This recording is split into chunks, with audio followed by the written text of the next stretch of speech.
MDH की हल्दी मिर्ची धनिया करे कमाल। ये रंग दे, ये खुशबू दे, ये तीखा, ये कम पड़े। क्या निराला MDH मसाला।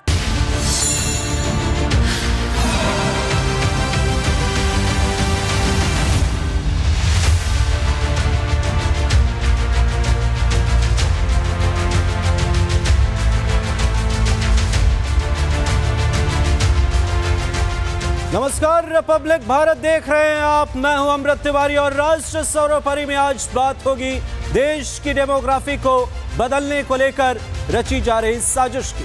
आज बताएंगे आपको कि कैसे करीब 30% हिंदुओं का नामो निशान मिटा दिया गया। बताएंगे आपको संभल का असली सच और हरिहर मंदिर के ऐतिहासिक अस्तित्व ने कैसे मचाई है खलबली। साथ ही होगी बात राजस्थान हाई कोर्ट के पेपर लीक पर बड़े फैसले की और उठाएंगे पर्दा नकली दवाओं के खेल से भी। तो राष्ट्र सर्वोपरि में सबसे पहले बात उत्तर प्रदेश के संभल को हिंसा की आग में झोंक दिया गया। संभल में 24 नवंबर को हिंसा पर तैयार रिपोर्ट अब मुख्यमंत्री को सौंप दी गई। रिपोर्ट में तुर्क और पठानों के वर्चस्व की जंग पर मुहर लगती हुई नजर आ रही, जिसने संभल को हिंसा की आग में धकेला था। एक दूसरे को नीचा दिखाने की कोशिश हुई और इसी कोशिश में खूनी खेल हुआ, जिसने हर गली में बस दहशत और तबाही मचा।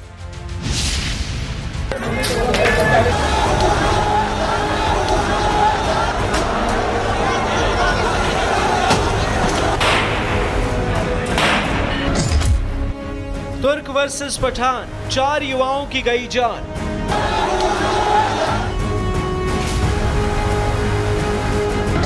उत्तर प्रदेश के संभल को हिंसा की आग में झोंक दिया गया। बवाल, पत्थरबाजी, आगजनी और हत्याएं।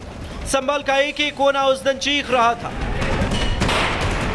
आग में जल रहा था। सड़कें चीखे और हिंसा के शोर में गूंज रही थी। ईंट और पत्थरों से पटी पड़ी थी। हर गली में बस दहशत थी। हर हिंदू घर में बस डर भरा था। दुकानें बंद थी और सड़कों पर एक तरफ पुलिस तो दूसरी तरफ पत्थरबाज और उपद्रवी थे। लेकिन अब संभल में 24 नवंबर को हिंसा पर तैयार करीब 450 पन्नों की विस्तृत रिपोर्ट मुख्यमंत्री को सौंप दी गई। 3 सदस्यीय समिति ने यह रिपोर्ट तैयार की और तुर्क और पठानों के वर्चस्व की जंग पर मुहर लग गई, जिसने संभल को हिंसा की आग में धकेल दिया था, जिसने 4 जिंदगियों को निगल लिया था। रिपोर्ट में बताया गया है कि संभल लोकसभा क्षेत्र में तुर्क जाति के वोट बैंक अधिक है। तुर्क जाति के लोग डॉक्टर शफीकुर रहमान के कट्टर समर्थक हैं, जिनका लगभग 90 से 95% वोट शफीकुर रहमान वर्ग के परिवार को मिलता है। वही विधानसभा क्षेत्र में अंसारी और पठान जाति के लोग अधिक हैं, जो इकबाल महमूद के समर्थक हैं, जिनका लगभग 90 से 95% वोट इकबाल को मिलता है। यही वजह है कि महमूद और शफीकुर रहमान के बीच पठान बनाम तुर्क की लड़ाई बनी रहती है। इस रिपोर्ट में पठान वर्सेस तुर्क के वर्चस्व की लड़ाई में हिंसा का खुलासा कर दिया है और इस खुलासे से समाजवादी पार्टी का झूठ भी बेनकाब हो गया। आपको याद होगा, सपा ने पुलिस वालों पर हिंसा का आरोप मढ़ा था। सपा प्रमुख अखिलेश यादव ने हिंसा में हुई मौत का जिम्मेदार पुलिस को बताया था। ये पूरा का पूरा प्रशासन और सरकार का कराया हुआ झगड़ा है। अन्याय अगर किसी ने किया है तो सरकार और प्रशासन ने मिलकर किया है। उन्हें न्याय मिले, वहाँ के लोगों का न्याय मिले, शांति हो। और शांति बीजेपी कभी पसंद नहीं कर सकती। शांति होगी तो विकास और खुशहाली होगी। लोग खुशहाली और आगे बढ़ने का सोचेंगे।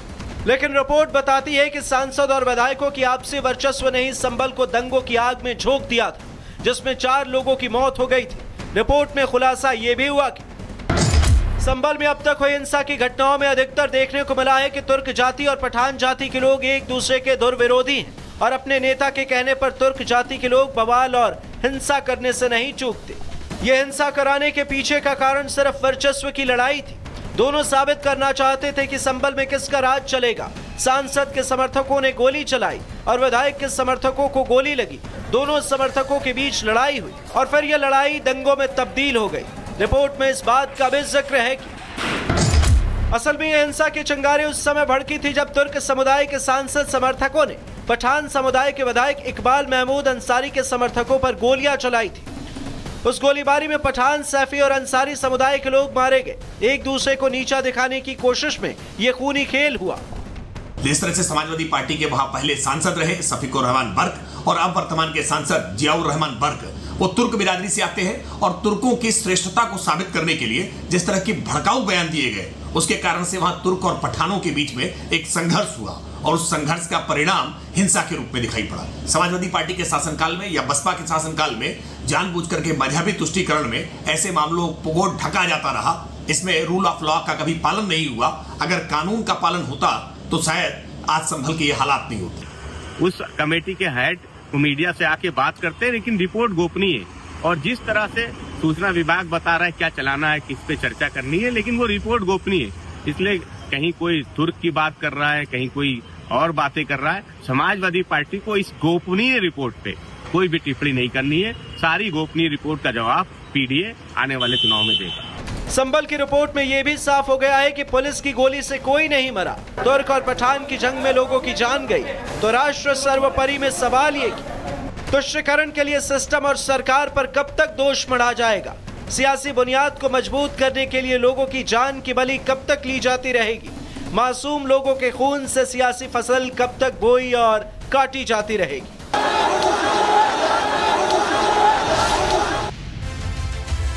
क्या हमारी हिंदू आबादी खतरे में है? देश की डेमोग्राफी को बदलने की साजिश रची जा रही है। दरअसल संभल में होते हिंसाएं और घटती हिंदुओं की आबादी पर मुख्यमंत्री को जो रिपोर्ट दी गई है, उसने प्रधानमंत्री की उस चेतावनी पर मुहर लगा दी है जो उन्होंने 15 अगस्त को लाल किले से दी। संभल में हरिहर मंदिर के ऐतिहासिक अस्तित्व को और से अस्तित्व से जुड़े कई साक्ष्य के संकेत मिले। गंगा जमुनी तहजीब और हिंदू मुस्लिम एकता की बात करने वालों को यह रिपोर्ट देखनी चाहिए।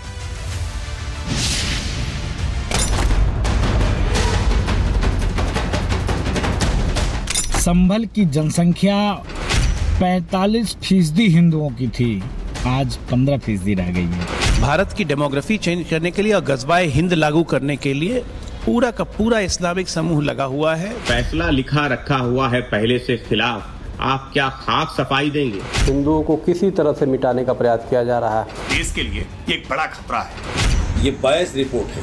सोची समझी साजिश के तहत देश की डेमोग्राफी को बदला जा रहा है।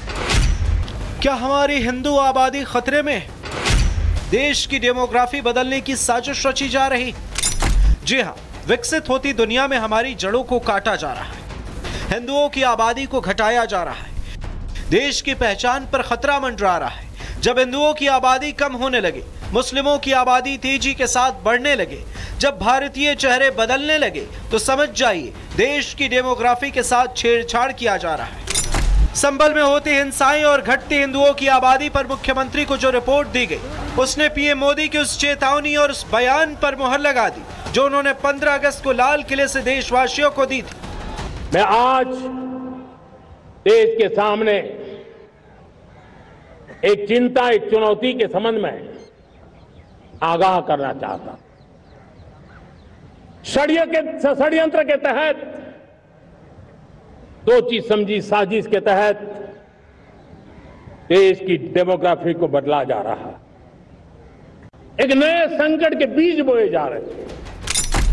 सीएम योगी आदित्यनाथ को संभल पर दी गई रिपोर्ट में कहा गया है, संभल नगर पालिका क्षेत्र में 1947 में 55% मुस्लिम और 45% हिंदू रहते थे और अब 2025 में लगभग 85% मुस्लिम और 15% हिंदू रहते हैं, यानी 30% हिंदू जनसंख्या पिछले 78 सालों में घटी। ये रिपोर्ट सिर्फ एक घटना की नहीं है, बल्कि पूरे संभल की जनसंख्या रेखा को छेड़कर रख देने वाली डेमोग्राफी बदलाव का दस्तावेज है। और सिर्फ इतना ही नहीं, इसमें खुलासा हुआ है कि आजादी के बाद से संभल में कुल 15 दंगे हुए। 1947, 1948, 1953, 1958, 1962, 1976, 1978, 1980, 1990, 1992, 1995, 2001 और 2019 में संभल के अंदर दंगे कराए गए। संभल कई आतंकी संगठनों का अड्डा बन चुका है। संभल दंगों में विदेशी हथियार मिले थे। रिपोर्ट में मेड इन यूएसए हथियार मिलने की बात कही गई। इतना ही नहीं, संभल में हरिहर मंदिर के ऐतिहासिक अस्तित्व के साक्ष्य मिलने के संकेत भी मिले।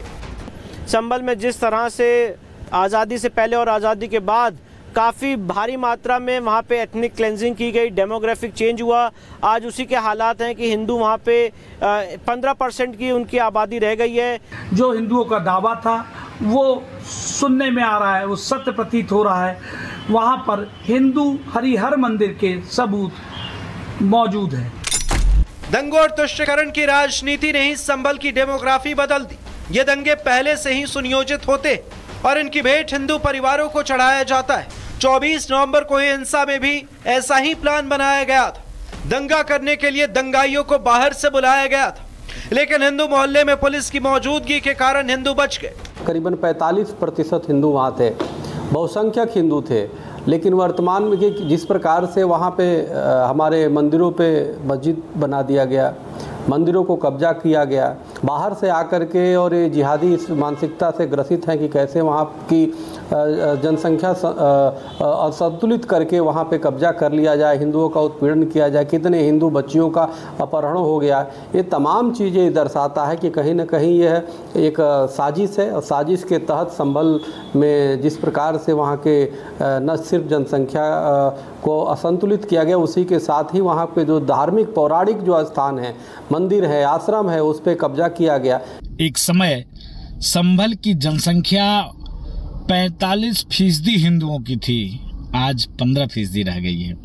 ये आँख खोलने की उनको ज़रूरत है जो गंगा जमनी तहजीब हिंदू मुस्लिम एकता की बात करते हैं। और उस रिपोर्ट में और भी खुलासे हुए हैं, कैसे हिंदुओं का यहाँ से पलायन कराया जाए, कैसे हिंदुओं को प्रताड़ित किया जाए, कैसे जहाँ हिंदू 4 घर है वहाँ कैसे दंगे किए जाएं। ये सारे के सारे उस रिपोर्ट में आया है।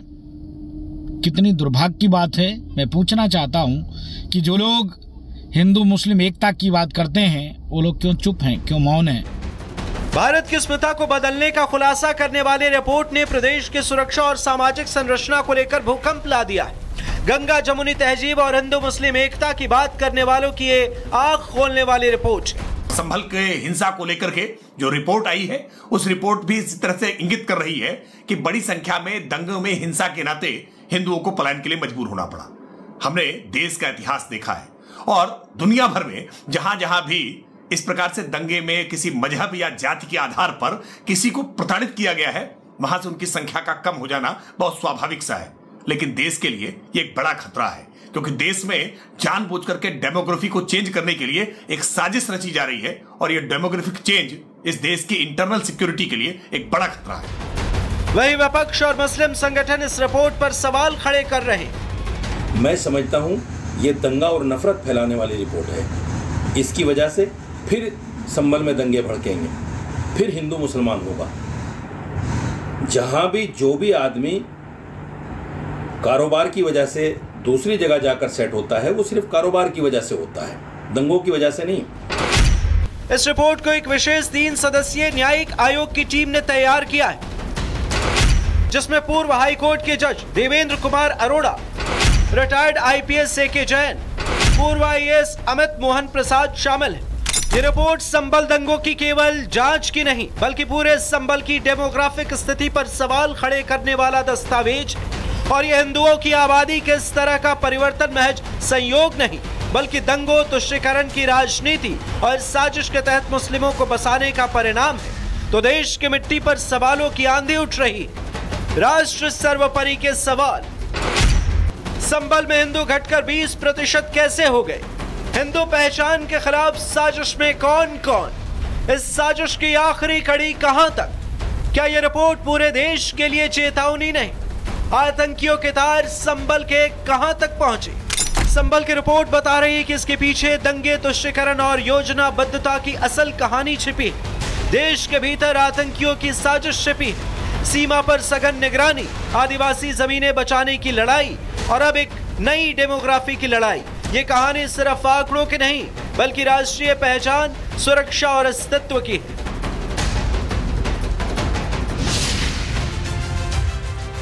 इधर पेपर लीक पर राजस्थान हाईकोर्ट ने बड़ा फैसला सुनाया है। SI भर्ती परीक्षा 2021 को रद्द करने के आदेश दिए गए। साथ ही अगली भर्ती में 2021 परीक्षा के पद जोड़े जाने के आदेश दिए गए। लेकिन राष्ट्र सर्वोपरि में सवाल ये कि जिसने ईमानदारी से परीक्षा दी वैसे हजारों युवाओं का क्या होगा, वैसे हजारों युवाओं को क्या मिला? इंतजार।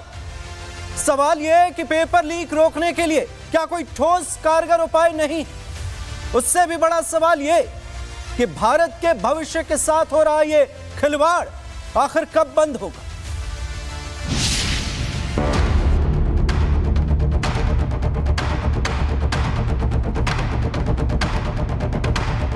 पेपर लीक पर राजस्थान हाई कोर्ट ने बड़ा फैसला सुनाया। एसआई भर्ती परीक्षा 2021 को रद्द करने के आदेश दिए गए। सच की जीत हुई, लेकिन सबसे बड़ी चुनौती चंद पैसों के लालच में युवाओं का भविष्य तबाह करने वाली ये पेपर लीक गिरोह और इनके नेक्सस को खंगाल कर सलाखों के पीछे भेजना है। उन बड़ी मछलियों की तलाश करना है जो अपने फायदे के लिए देश के भविष्य से खिलवाड़ कर रहे हैं, जो देश के सुरक्षा तंत्र को कमजोर कर रहे हैं। अब आपको बताते हैं कि पूरा मामला क्या है, कैसे राजस्थान में हुए इस बड़े फर्जीवाड़े का पर्दाफाश हुआ और फिर मामला अदालत तक पहुंचा। दरअसल राजस्थान में पुलिस भर्ती परीक्षा में पेपर लीक हुआ था, जिसके बाद मामले ने सियासी रंग ले लिया।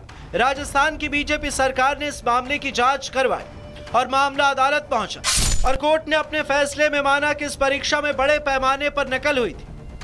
यहां तक कि आरपीएससी यानी राजस्थान पब्लिक सर्विस कमीशन के कुछ सदस्य भी शामिल थे। लिहाजा हाईकोर्ट ने एसआई भर्ती परीक्षा 2021 को रद्द कर दिया।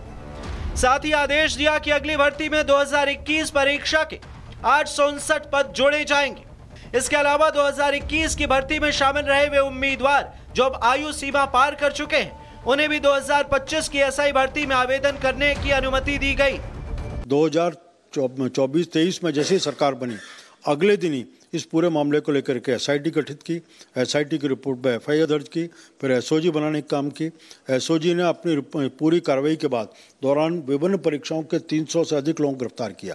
55 से अधिक एसआई को गिरफ्तार करने का इनका सलेक्शन किया। मुझे लगता है कि जहां कोर्ट के फैसले ने भारतीय जनता पार्टी के जो आरोप थे उनको सिद्ध करने का काम किया, पिछली सरकार की करतूतों के ऊपर मोहर लगाने का काम किया। पिछली सरकार ने कोई कार्रवाई नहीं की और भजनलाल सरकार ने 58 फर्जी सब इंस्पेक्टर थानेदार को जेल के सीखों में डाल दिया और आरपीएससी के 2 मेंबर जेल की हवा खा रहे हैं और गहलोत साहब जिन्होंने 15 साल तक राजस्थान में राज किया, उनके पीएसओ भी जेल में है। क्या था पूरा मामला? राजस्थान लोक सेवा आयोग ने सब इंस्पेक्टर और प्लाटून कमांडर के कुल 859 पदों के लिए 13, 14 और 15 सितंबर 2021 को परीक्षा का आयोजन किया था। परीक्षा में कई डमी उम्मीदवारों के बैठने की खबरें सामने आई थी। साथ ही ये भी पता चला था कि परीक्षा से पहले पेपर लीक हुआ था। साल 2023 में राजस्थान में बीजेपी सरकार बनने के बाद पेपर लीक की जांच के लिए एसआईटी की घोषणा हुई। इसके बाद मार्च 2024 में एसआई पेपर लीक कांड में गिरफ्तारी का सिलसिला शुरू हुआ था। अब जब अदालत ने फैसला सुना दिया है तो अभ्यर्थी नाराज है। जिनका चयन हो चुका था उनकी दलील है कि हमारी क्या गलती है, हमने ईमानदारी से परीक्षा दी। कईयों ने नौकरियां छोड़ी, तैयारी की, फिर परीक्षा दी। पूरी भर्ती रद्द होती है तो हजारों युवाओं के लिए समस्या होगी। लेकिन राज्य सरकार का कहना है कि भर्ती प्रक्रिया में 68 अभ्यर्थियों की भी मिलीभगत थी। 54 ट्रेनी एसआई, 6 चयनित उम्मीदवार और 8 फरार आरोपी इस पूरे कांड में शामिल थे। बहरहाल इस फैसले से एक पक्ष नाराज है तो दूसरा पक्ष खुश। मगर राष्ट्र सर्वोपरि में सवाल ये कि पेपर लीक रोकने के लिए क्या कोई कारगर उपाय नहीं? सरकारें पेपर लीक को रोकने के लिए कड़ा कानून क्यों नहीं लाती? क्या पेपर लीक से सिस्टम असल गुनहगारों तक पहुंच पाता है? और इससे भी बड़ा सवाल ये कि भारत के भविष्य के साथ हो रहा ये खिलवाड़ कब बंद होगा? हालांकि ऐसा नहीं है कि पेपर लीक के खिलाफ कोई सजा नहीं है। फिलहाल पेपर लीक करने या उत्तर पुस्तिकाओं से छेड़छाड़ करने का दोषी पाए जाने वाले को 3 से 5 साल की जेल की सजा हो सकती है। पेपर लीक गिरोह में शामिल लोगों को 5 से 10 साल की कैद और 1 करोड़ रुपए जुर्माने का प्रावधान है। लेकिन सजा इतनी कम कि इस गिरोह से जुड़े लोग धड़ल्ले से इस काम में लगे। हम ये मानते हैं कि ये फैसला थोड़ा जल्दी आना चाहिए, लेकिन फिर भी माननीय न्यायालय का साधुवाद है कि उन्होंने इस सच की लड़ाई में सच का साथ दिया और हमारे जीत हुई। हमारे संघर्ष की जीत हुई, हमारे साथियों के संघर्ष की जीत हुई। पहले ये होता था कि एक बार सरकारी नौकरी चढ़ गए कोई कुछ नहीं बिगाड़ सकता है, लेकिन वर्तमान में आज कोर्ट ने स्पष्ट कर दिया है, चाहे आप गलत तरीके से कैसे भी नौकरी लोगे, लेकिन आप कहीं ना कहीं आपके साथ जो अन्याय जिनके साथ हुआ उनको न्याय मिलेगा और आप जिस गलत तरीके से आपको सजा जरूर मिलेगी। परीक्षा सिर्फ परीक्षा नहीं होती, एक उम्मीद होती, और सफल हो गए तो भविष्य की बुनियाद होती। घर के राशन से लेकर बूढ़े माँ बाप की दवाई होती, कहीं बहन की शादी होती है तो कहीं बेटी की पढ़ाई होती। लेकिन पेपर लीक गैंग पैसों की खातिर न सिर्फ एक अभ्यर्थी की उम्मीदों को तोड़ता है बल्कि उसका भविष्य भी बर्बाद कर देता है। बड़े बुजुर्ग बीमार होते हैं और वह इस उम्मीद में दवाइयाँ ले लेते हैं, इस उम्मीद में दवाइयाँ खाते हैं कि जल्दी ठीक हो जाएंगे। लेकिन क्या आपको पता है आप जो दवाइयाँ ले रहे हैं वो असली है या नकली? नकली दवाइयों के सिंडिकेट का जाल सिर्फ भारत में ही नहीं है, नेपाल, बांग्लादेश और कई देशों में फैला है। अब आप बताइए कैसे और किस पर भरोसा करना है। हमने एक रिपोर्ट तैयार की, आपको दिखाते।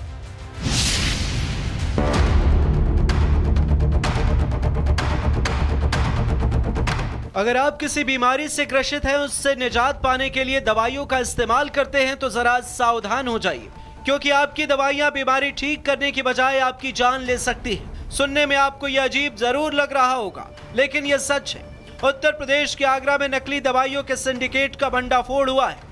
ड्रग विभाग और उत्तर प्रदेश एसटीएफ की टीम पूरे देश की सेहत खराब करने वाले इस सिंडिकेट के एक सदस्यों के पीछे पड़ी है। अब तक एसटीएफ ने इस सिंडिकेट के 50 संदिग्धों की पहचान कर उनकी जांच शुरू कर दी। पैसे कमाने के लालच में इंसान इतना अंधा हो गया है कि वह इंसानों की सेहत को भी दांव पर लगाने से पीछे नहीं हट रहा। आगरा के नगला घड़ी यमुना तट पर चलाई गई दवाओं को देख लीजिए। यूपी एसटीएफ की छापेमारी की वजह से नकली दवाइयां बेच रहे मेडिकल वाले अब इससे बचने के लिए दवाइयों को जला रहे हैं। जरा सोचिए, अगर ये दवाइयां किसी मरीज के शरीर में दाखिल हो जाती तो उन्हें फायदा नहीं नुकसान होता।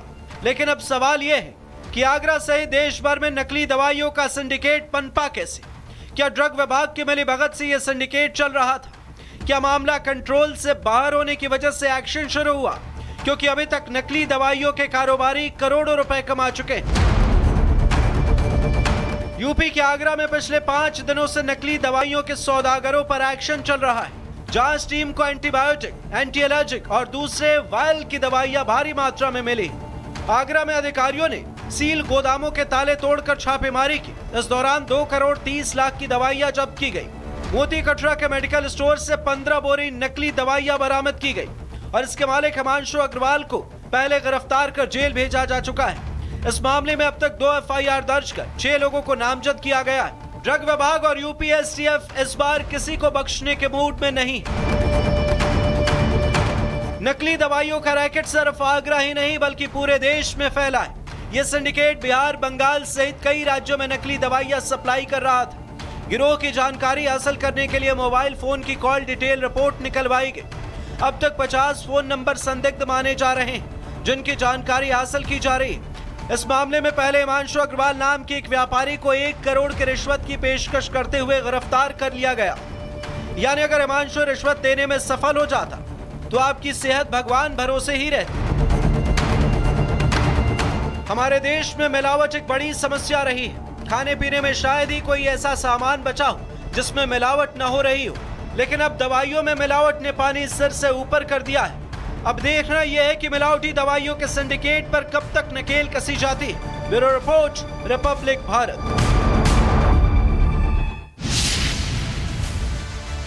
नोबेल चिल्लाने वाले अमेरिकी राष्ट्रपति डोनाल्ड ट्रंप सीज फायर के मसीहा बने। अमेरिकी राष्ट्रपति डोनाल्ड ट्रंप और उनका फैसला भारत पर टैरिफ वॉर, इससे भारत पर कोई असर पड़ता हुआ नजर नहीं आ रहा। भारत पर भले ही अमेरिका ने 50% का टैरिफ लगा दिया, लेकिन इंडियन इकोनॉमी की रफ्तार पर इसका कोई असर नहीं होगा।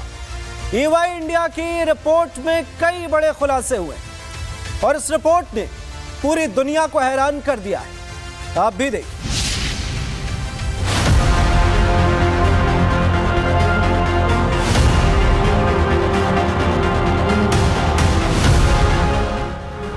पर भले ही अमेरिका ने 50% का टैरिफ लगा दिया है, लेकिन इंडियन इकोनॉमी की रफ्तार पर ऐसी किसी भी बाधाओं का असर नहीं होगा। जी हाँ, यह हम नहीं कह रहे, बल्कि युवा इंडिया के रिपोर्ट में ऐसा अनुमान जताया गया है। इसमें कहा गया है कि भारत 2038 तक $34.2 ट्रिलियन के सकल घरेलू उत्पाद के साथ दुनिया की दूसरी सबसे बड़ी अर्थव्यवस्था बन सकता है। ईवाई इकोनॉमी वॉट अगस्त 2025 में कहा गया है कि भारत टैरिफ दबाव और वैश्विक अनिश्चितताओं के बावजूद ये कमाल करेगा। रिपोर्ट में अनुमान जाहिर करते हुए कहा गया है कि आने वाला 5 साल यानी 2030 तक भारत की इकोनॉमी $20.7 ट्रिलियन तक पहुंच सकती है।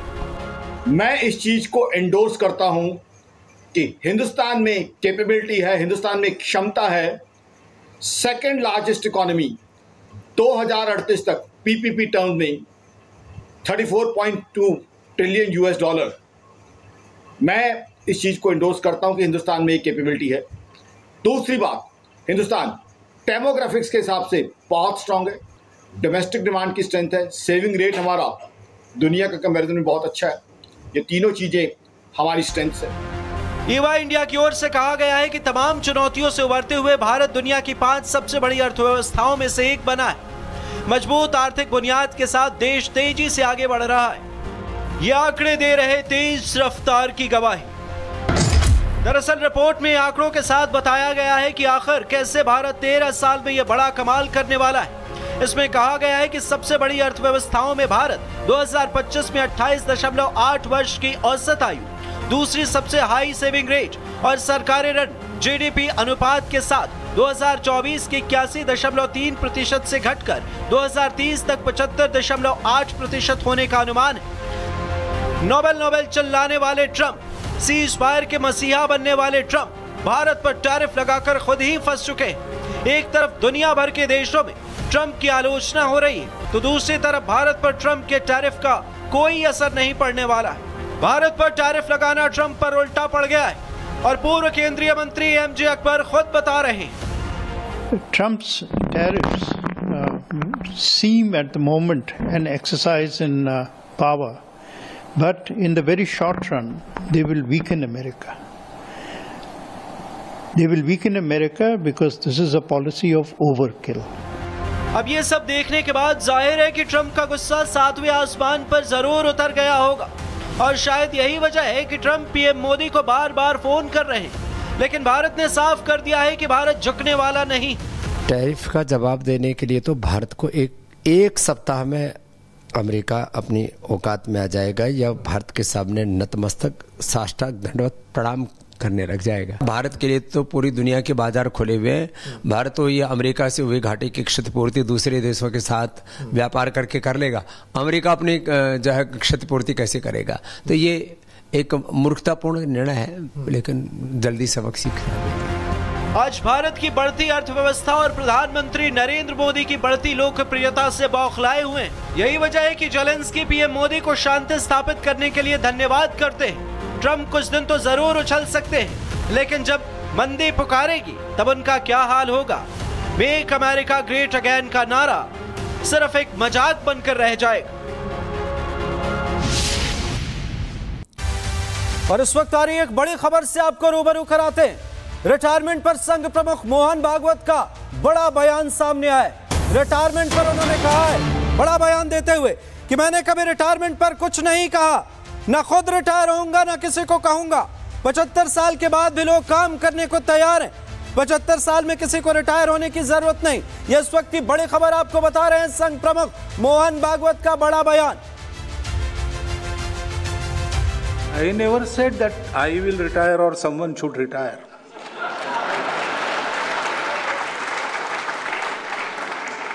In Sangha, we Swayamsevaks, we are given a job, whether we want it or not. So, if I am 80 years old and Sangha will tell me, go run a shaka, I will have to go. I cannot say I have completed 75 years, I want to enjoy the retirement benefits. No, there is no benefit in Sangha. This is not for retirement of anybody or myself. We are ready to retire any time in the life, and we are ready to work as long as Sangha wants us to work. That is. और इस दौरान संघ प्रमुख doctor Mohan Bhagwat ने कहा कि जिनका जन्म 3 से कम होता है वो विलुप्त हो जाते हैं। डॉक्टर बताते हैं कि 3 संतान होनी चाहिए। 3 संतान होती है तो वहां ईगो मैनेजमेंट सीख लेते हैं, जिससे आगे दिक्कत नहीं होती। बड़ा बयान है ये, सुनाते हैं आप। जन्म दर 3 से कम जिनका होता है वो धीरे धीरे लुप्त हो जाते हैं, तो 3 से ऊपर मेंटेन करना चाहिए। सब देशों में ऐसा होता है, सब समाज ऐसा करते हैं। दूसरा, डॉक्टर लोग मुझे बताते हैं कि 3 संतान होने से बहुत देर नहीं करना विवाह में, और 3 संतान होना, इससे माता पिता का, संतानों का, तीनों का स्वास्थ्य अच्छा रहता है। और जिस घर में 3 संतान है उस घर की वो संतान आपस में ईगो मैनेजमेंट सीख लेती है, इसलिए आगे चल के उनके फैमिली लाइफ में कोई डिस्टर्बेंस नहीं होता। ये डॉक्टरों ने बताया है, मैं तो जानवरों का डॉक्टर हूं, उधर ये विषय ही नहीं है। मनुष्यों के डॉक्टर मुझे ये बताते हैं। फिर अपने देश की पॉलिसी है, पॉपुलेशन पॉलिसी, वो 2.1 रिकमेंड करती है। अब वो देश का एवरेज 2.1, ये तो ठीक है, लेकिन संतान होती है तो 0.1 संतान कभी होती नहीं। गणित में 2.1 का 2 होता है, लेकिन मनुष्य के जन्म में 2 के बाद 0.1 होता नहीं ना, 3 ही होता है, इसलिए 2.1 मीन्स 3। तो भारतवर्ष के प्रत्येक नागरिक ने यह देखना चाहिए कि अपने घर में 3 होने चाहिए। और इसी के साथ राष्ट्र सर्वोपरि में फिलहाल इतना है। बाकी खबरों के लिए आप देखते रहिए रिपब्लिक भारत। नमस्कार।